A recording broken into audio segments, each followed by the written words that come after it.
are calling, the curtain is drawn. How far we've fallen, I'm out on the run. Live in the violence, die by the sword. Deep in the fire, that's where darkness is born.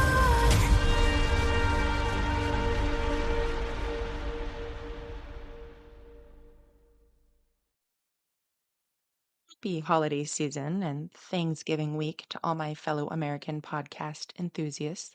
Whether you got out there and ran a 5K turkey trot or you stayed home and vegged out, I hope you got through it relatively unscathed.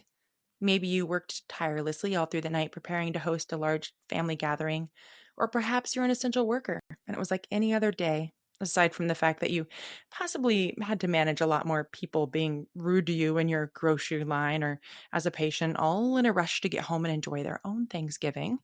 Nonetheless, on behalf of all of us who got to have the day off, a heartfelt thank you for your service. Maybe you were alone and felt a bit down, or you saw that as an opportunity for some much needed solitude.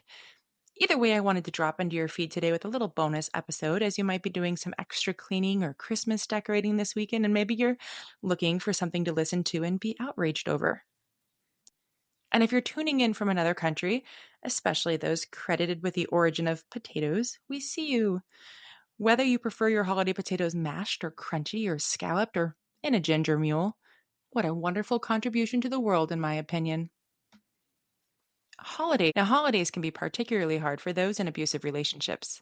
My abuser always acted out during holidays, inevitably ruining Christmas and my birthday every year. And I always wondered why. But I think it's a number of reasons. Increased stress, more alcohol consumption, the financial strain, or just simply having more time at home, which provided him more opportunities for abuse. And unfortunately, this isn't uncommon. Many incidences of domestic violence happen around holidays, often due to the reasons mentioned or the added stress of being with extended family. Experts and survivors in the domestic violence community know that these times can be especially dangerous and turbulent. Another contributing factor during the holidays is actually American football. Growing up near the Oregon Ducks and in a football loving family, I became a fanatic myself. However, football season often triggered volatile days with my abusive ex husband. Fellow survivors might not be surprised, but for those of you who haven't experienced domestic abuse, events like sporting matches and political races can be significant triggers for abusers. My ex was especially provoked by UFC matches and boxing, which I'm sure is not uncommon given the heavy drinking, the betting, and intense roller coaster of emotions involved in cheering for your favorite fighter. Many women's shelters report an increase in calls for help actually during events like Super Bowl Sunday, with some even doubling their staff on that day. And while I couldn't find enough statistical data to fully substantiate this, I can say from personal experience that any time my ex husband watched sanctioned violence or drank excessively, it led to angry outbursts and broken things and violence. In countries around the world that celebrate soccer as a way of life, violence against women has been known to rise by over 30% during the past two World Cups. It can be a very dangerous time for women. Share this to reiterate the importance of keeping your safety paramount during this season, which many associate with warmth and coziness. But for some, it doesn't evoke those same comforting feelings. Something that really resonated with me is that I recently saw a survey showing that about 40% of people report experiencing significant grief and loss during the holidays. The holidays can indeed be a double-edged sword for many. While they bring joy and togetherness to some, they can also amplify feelings of loss and loneliness for others. The constant reminders of festivities can be particularly tough for those grieving or dealing with difficult memories, like the loss of a loved one or a divorce. And my heart goes out to those families who have lost loved ones to domestic violence. It must be incredibly difficult to see the empty chairs at the family table and come to terms with the fact that they will never be filled again. During the holidays, there's a family that frequently comes to my mind. They were eagerly preparing not just for Christmas, but also for the arrival of a new family member, a baby girl expected on Christmas Day. The family was filled with joy and anticipation for her birth, but just 4 days before, their world was shattered. This story underscores the critical failures and outright neglect within the American military system, a system that often demands of war over the safety of women and children. For the two families affected by today's case, they feel deeply betrayed by the military, believing it has failed them on a profound level, and they will carry the burden of this impact for the rest of their lives. This tragedy I have for you today unfolded in December of 2020. However, the truth is that this situation had been brewing for years, and the military had ample opportunities to intervene and failed to do so. The soldier at the center of this tragedy was named Keith Lewis. Hailing from Sarasota, Florida, Keith was a huge animal lover and worked at a local bird sanctuary a great deal of time throughout high school. Keith dreamed of joining the Army right after high school, a decision his mother, Linda Lewis, strongly opposed. She tried everything to change his mind. She even tried bribing him with a pet cockatoo. However, Keith was resolute in his decision. When he turned down the pet, his mother went as far as hiding his social security card and birth certificate. He was actively involved in the Junior Reserve Officers Training Corps and ROTC in high school. On his 18th birthday, a recruiter helped him retrieve his social security card and birth certificate, and he promptly enlisted in the Army. Now, Keith's family had a long history of service dating back to the Spanish American War. His grandfather served in the Coast Guard during Vietnam, loading Agent Orange and working on radio systems, and his brothers were in the Navy and Marines. At just 19, Keith served a year-long term in Afghanistan. According to his sister Cassandra, Keith suffered combat-related injuries and grave consequences during his deployment. In an article by the Herald Tribune, which I will source in my show notes, Cassandra describes an event that had detrimental effects on Keith. Keith's convoy was hit by an improvised explosive device, an IED, and he later told his family that the blast was so intense that he literally saw stars. According to his sister, Keith was on a routine mission and was supposed to fly home the very next day for R&R, rest and relaxation. However, they kept missing their food drops and they had to wait for an airstrike to destroy their mine-resistant ambush protected vehicle. And while they waited, the Taliban took pot shots at them. After the IED blast, Keith was sent home, and Cassandra shared that they immediately noticed changes in his behavior. He had memory problems, frequent emotional outbursts, and would jump at the smallest things. His family believed it was evident that he had sustained a traumatic brain injury. Despite the obvious impact of the explosion on Keith's cognitive abilities, he was still returned to finish out his tour at Fort Richardson in Anchorage, Alaska. An MRI later confirmed that Keith had indeed sustained a brain injury, but when the family requested a copy of that MRI, the military did not send it. Keith would marry a woman named Sarah Stewart Whitaker. And while I couldn't find a ton of information about how they met or Sarah's background, what I was able to learn was that Sarah was in fact a military service member herself. But upon having her first child, she left the military and actually became a paramedic, a job that is also very high stress and full of pressures and chaos. But Sarah thrived. She was really good at it. Sarah had two daughters with her first partner, and then after the dissolution of that relationship, she went on to marry Keith and have another daughter who I'll be referring to as Cammie. What many people didn't know was that Keith had been abusing Sarah for years. And whether it was a result of his brain injury or PTSD, I can't say for sure. What I do know is that I interviewed Dr. Shauna Springer in episode 2, the military's leading expert on PTSD and combat related issues, as well as their top advisor on suicide prevention in veterans. And I asked her if PTSD or a TBI alone could cause a man to become an abusive intimate partner. Meaning, like if you took a healthy, well adjusted, good partner and he got PTSD from combat or a TBI, could that alone transition him into a really awful abuser? And Dr. Springer said that without treating each individual man personally, she couldn't comment on their cases. But she said she could attest to the fact that the trauma alone could be sufficient enough to lead to that behavior, and that oftentimes the person feels like they cannot control themselves, and that can be very distressing to them. So it's totally possible that Keith was a kind and mentally stable person in high school and before, as his family suggests, and that he changed significantly after his combat injury. Without more information about his early life and upbringing, it's difficult to form a definitive opinion. However, I attribute the ultimate outcome to the military's negligence. So Keith and Sarah, who were stationed at Fort Bragg, they'd welcomed their daughter Cammie, and a few years later they were eagerly anticipating the arrival of their second daughter on Christmas Day in December of 2020. Both families were filled with joy at the prospect of another little girl, who would be Sarah's fourth. At that time, like I said, Sarah had two older daughters, aged 6 and 8 from that previous relationship, and she had little Cammie with Keith. And tragically, just 4 days before that baby was due, everything fell apart. According to the Fayetteville Observer, police arrived at the 900 block of Willow Street to find Sarah Lewis with multiple gunshot wounds. Sarah and her fully developed, unborn baby girl, who already had a name, who already had a nursery, and who undoubtedly had Christmas gifts waiting under the tree alongside her big sisters, were rushed to the hospital. And tragically, despite all the love and anticipation surrounding her arrival, neither survived. And it's incredibly hard to comprehend that the very same week Sarah was supposed to cradle her newborn daughter in her arms and bring her home to that nursery, that she and her unborn child were instead taken to the hospital mortuary. The heartbreaking turn of events is a stark reminder of how fragile life can be. Keith was also found at the scene, dead from a self-inflicted gunshot wound. Their 3-year-old daughter was present, but thankfully, she was physically unharmed. Family and friends were stunned by the tragic events. Sarah's Aunt Tammy, who spoke to news outlets, described Sarah as vivacious, fun, lighthearted, and easygoing, an infectious personality and beloved by all, which is a sentiment that seemed to be echoed by anyone who was talking about Sarah. They were unaware of the domestic violence in the Lewis home. Tammy admitted she hadn't known about the abuse until the tragic incident.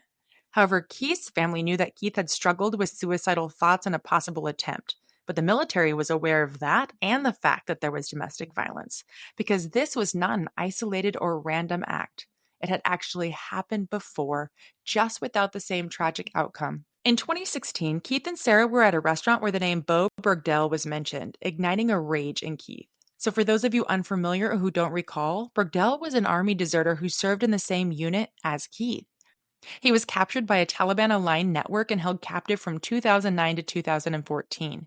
Keith's unit was tasked with finding him, and 6 soldiers were lost in that hunt, creating significant anger and resentment among soldiers toward Bergdahl. And one of the soldiers who was killed was Keith's best friend, Matthew Michael Martinek. The infamous podcast Serial, which gained fame for its groundbreaking coverage of the Adnan Syed case during its inaugural season and is often credited with sparking the world's addiction to the true crime genre, also produced a season on Bo Bergdahl. The season highlighted the complexities and controversies surrounding Bergdahl's case, but Keith's anger over the mention of Bergdahl was immense. So, as mentioned earlier, certain triggers, such as politics and sports, can provoke intense reactions in those with PTSD. And this incident serves as a poignant example of how deeply such triggers can affect individuals.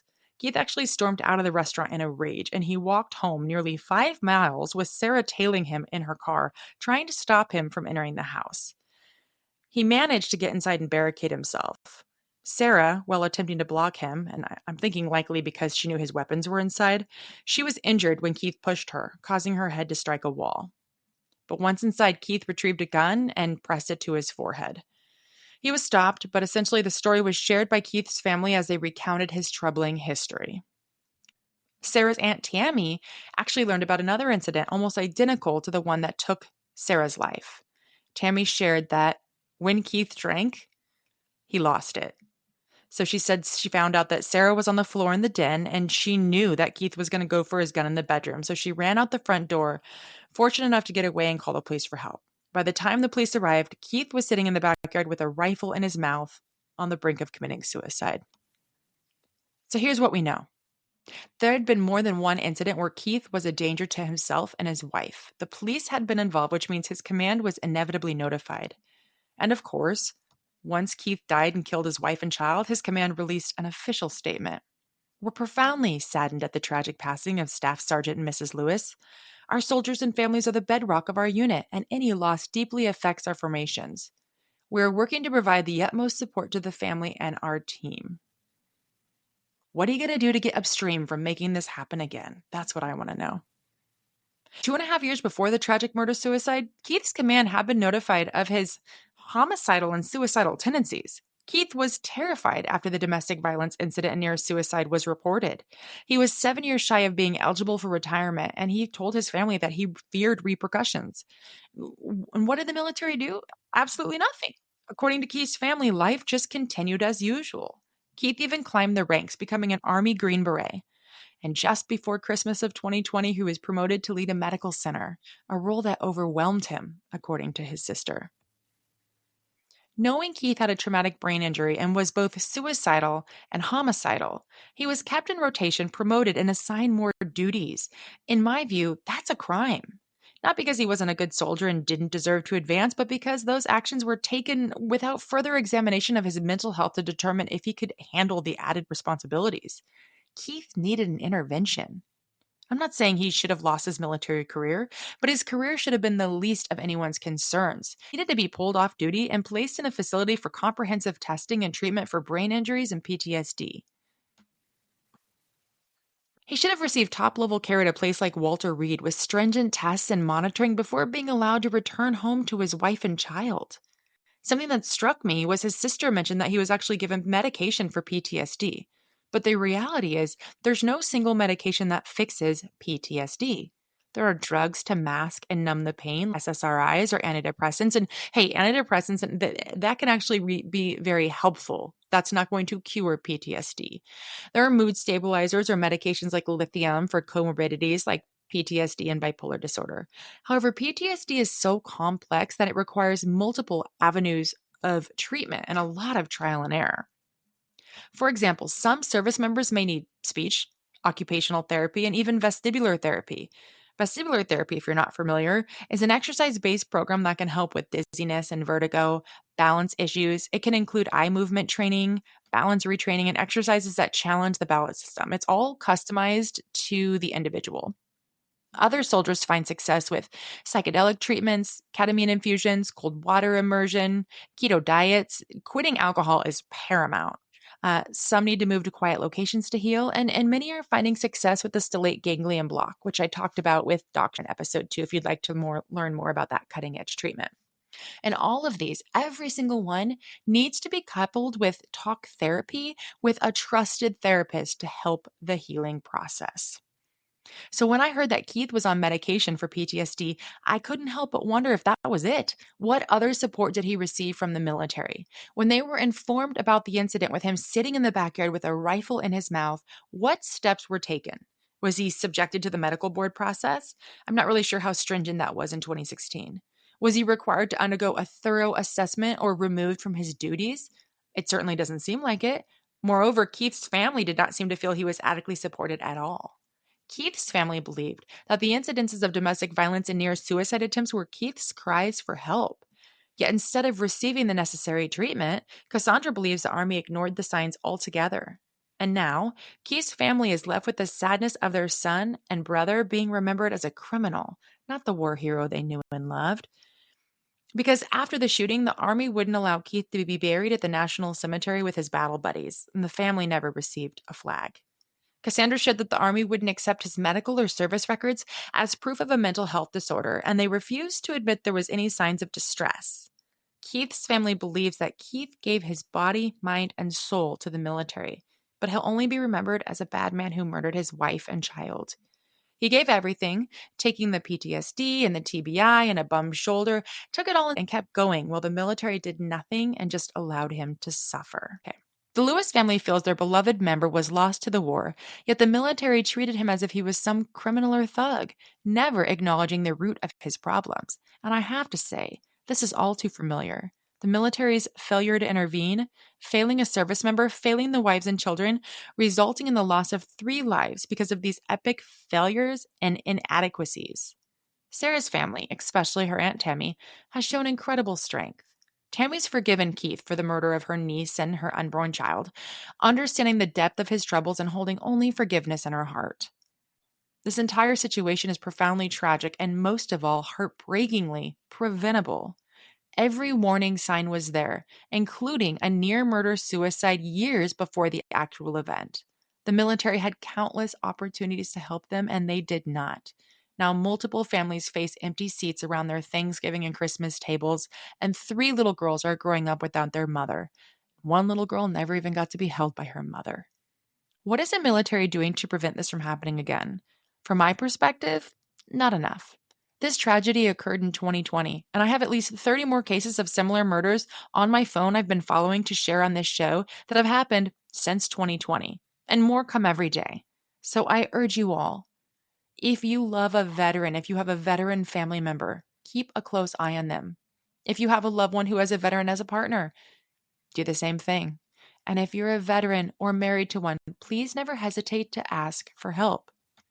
Sarah's family was unaware that she was living in a domestically violent home. Perhaps she felt confident that she knew what she was dealing with. Perhaps she didn't. In episode 12, I discussed Kelly Wilkinson, who endured horrific abuse for over a decade without telling anyone. It's possible Sarah, too, kept her husband's darkness completely to herself. And with that in mind, I want to share some key indicators you might observe in someone suffering from PTSD or a brain injury, as well as someone suffering from abuse at their hands. For PTSD or brain injuries, you may notice sudden mood swings or irritability, withdrawal from social activities, difficulty concentrating or memory problems, changes in sleep patterns such as insomnia or excessive sleeping. Hypervigilance is a big one, or being easily startled. What I observed from my ex husband, however, was his remarkable ability to compartmentalize. Most of his outbursts would occur at home. I mean, as his condition worsened, they began to spill into public and even at his work. But for outsiders looking in, I actually probably appeared more off than he did because I went into that relationship outgoing, confident, outspoken, opinionated, even goofy, carefree. But within a year, those around me probably observed a great change in me because I was living on eggshells, having to anticipate his bursts of rage. They may not have known why, but if they observed close enough, they would have noticed I was agitated, short, exhausted from sleeplessness, on edge a lot, withdrawn. I had PTSD myself, so I had a lot of similar symptoms. I quit engaging in social activities, and near the end, I was even alienating friendships on purpose because he would cause issues with them. So I would just beat him to the punch and pull the rug out from underneath the friendship before he did. Some of the most common signs of domestic abuse include, but are not limited to, unexplained injuries or accidents. But I do want to add a great deal of my abuse was emotional, and so this wouldn't have been obvious to friends or family, the injuries or frequent accidents. When he was physical with me or violent, it was always holding me against my will or pushing me, throwing things at me or hitting with him. He was way too smart to punch me in the face and leave proof. So just because you don't see injuries doesn't mean someone isn't being physically violated in a relationship. Um, Isolation from friends and family, low self esteem or self worth, even if you go into that relationship extremely confident, that can change with coercive control. Fearfulness or anxiety around their partner, changes in behavior or personality, such as becoming withdrawn or submissive. There's many more indications out there, of course, but I'd like to leave you with a few resources for you to read about. If you're interested in learning about PTSD treatment, the Stella Center is an excellent place to start. Now, I talk about this on multiple episodes because it's just such a wonderful facility with so many options, and so much education is available at your fingertips if you go look online.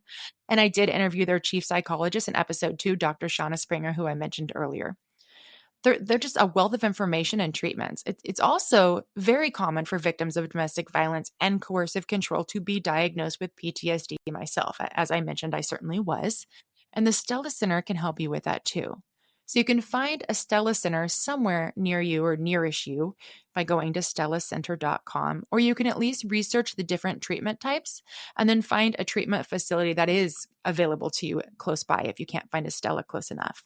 Now, if you're still with your partner and trying to work things out, they do have a pathway for dual treatments that you can go in and work on mending your relationship together.